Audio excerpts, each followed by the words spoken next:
Hi everybody, my name is Aiden Dole, and today I'll be presenting a public health communication strategy focused on vaping prevention. This campaign is designed for young adults and teens, particularly students and people between the ages of 15 and 22.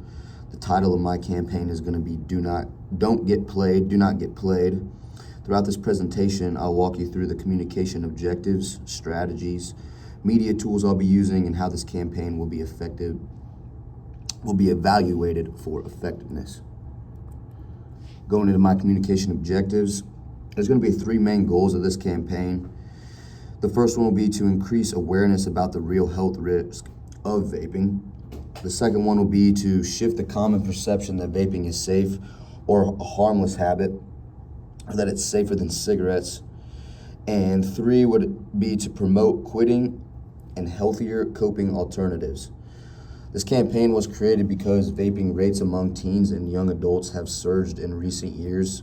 Many are drawn in by the flavored products and what they see on social media, but they often aren't aware of how dangerous vaping really is, especially for the long-term effects like lung damage and further addiction.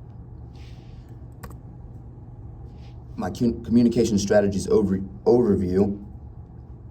So to accomplish those objectives that I talk about, we need to meet young people where they are with media that connects and motivates. This campaign uses peer-led messaging, emotional appeal, interactive tools, and mobile health resources.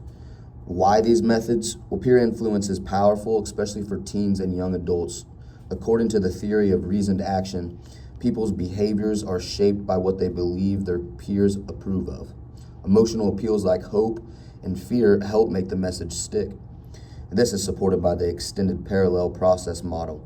And finally, mobile tools make it easier to boost health literacy and reach underserved communities. My strategy justified.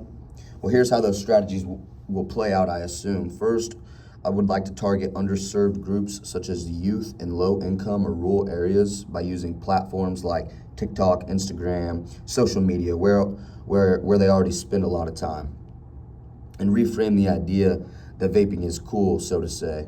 Instead, the campaign shows it as deceptive and harmful, like a trap. And I'm going to rely on credible message sources, people who matter to students, people they look up to. That includes peer influencers, athletes, people who've quit vaping themselves would be also a good source.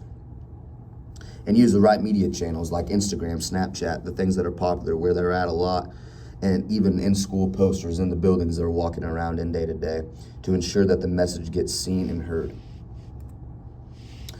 My theme and catchphrase, like I said, is don't get played.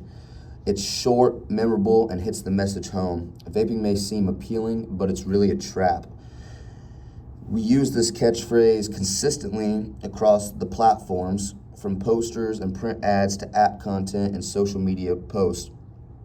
The goal is for students to hear it over and over again so it sticks with them. Consistency across the media is what's going to build brand recognition and strengthen the campaign's influence. So here's the print ad that I made, and this image shows a vape device that's releasing smoke in the shape of a skeleton's face.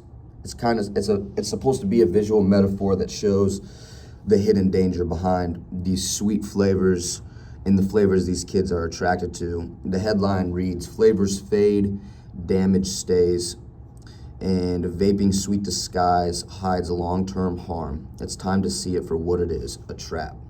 And my call to action is simple, don'tgetplayed.org.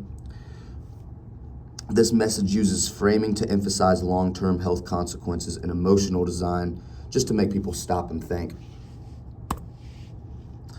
And here's my mobile app that I designed, and it's going to be called the Breathe Free app. And as you can see here, I tried to make it super simple. It features a clean, kind of calming design and shows the user's progress towards staying vape-free. There's a drop-down navigation bar for easy access to the main features. I know that young people are probably more likely to stay engaged with tools that are mobile-friendly and just easy to access. So the app focuses on daily support, progress tracking to build confidence and reduce relapse. Some of the main features are Quit Tracker, Daily Boost, Fact Feed, Ask a Coach, and a Crave Crusher. I think these main features are going to be awesome.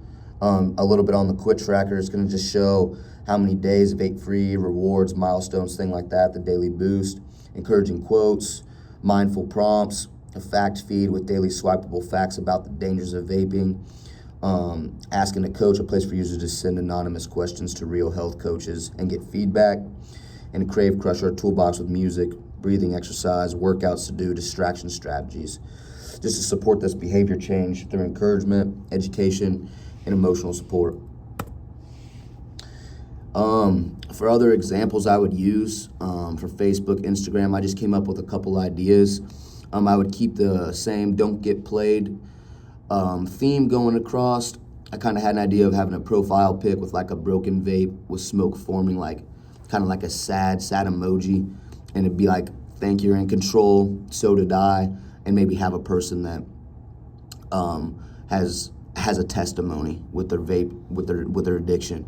And then maybe another idea like vaping is not safe. One puff can start an addiction. All it takes is one hit. And then a couple other sample images.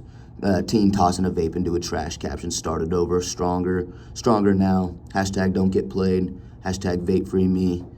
Another image example could have been like an x-ray of a damaged lungs besides like a flavored vape, caption cute flavors, ugly truth, vaping damages lungs quickly. And here's my evaluation plan. Just to measure the impact of this campaign, these are kind of the tools and methods I thought I was going to follow. A pre and post-campaign survey to track knowledge and attitude changes. Focus groups for in-depth feedback. App usage data to see which features are most used. And social media analytics to track engagement and reach. The evaluations, like I said, is going to target high school and college students between 15 and 20. This helps us adjust the campaign to make it more effective over time. Here are my references. Thank you for your time. My goal with Don't Get Played by the Vape is to educate, empower, and equip students to make healthier choices without shame, but with truth and encouragement. I'm excited about the possibility of reaching hearts and changing habits. Thank you again.